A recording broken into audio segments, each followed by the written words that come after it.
Hai, kembali lagi di Project Mercusuar. Kenalin, namaku John Due Subat. Di sini aku akan membahas salah satu SDGs, yaitu SDGs ke-14, Live Below Water.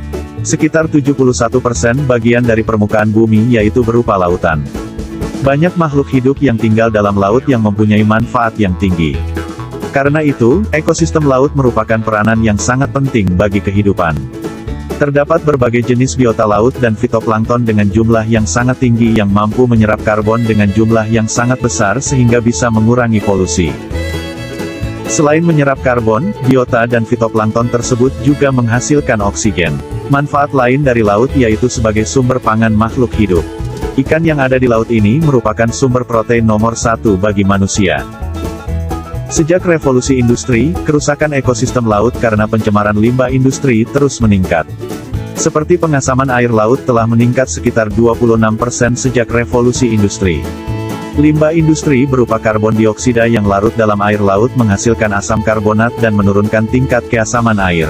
Semakin rendah nilai keasaman, maka semakin asam air laut tersebut.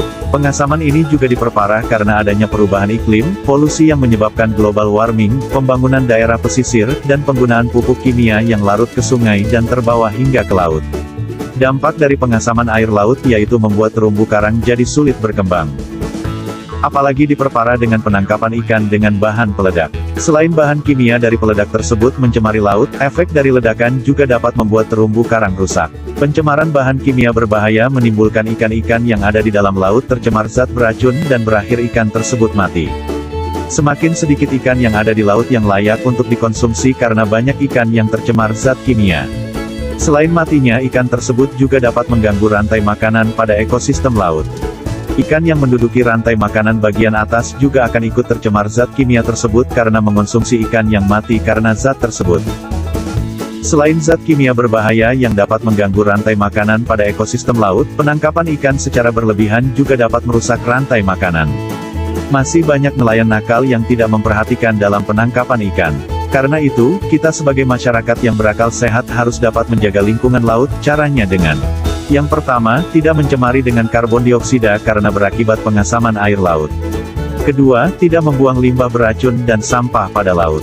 Ketiga, tidak menangkap ikan secara berlebihan apalagi menggunakan peledak. Selain merusak terumbu karang, bahan peledak memancarkan zat kimia yang berbahaya bagi ikan.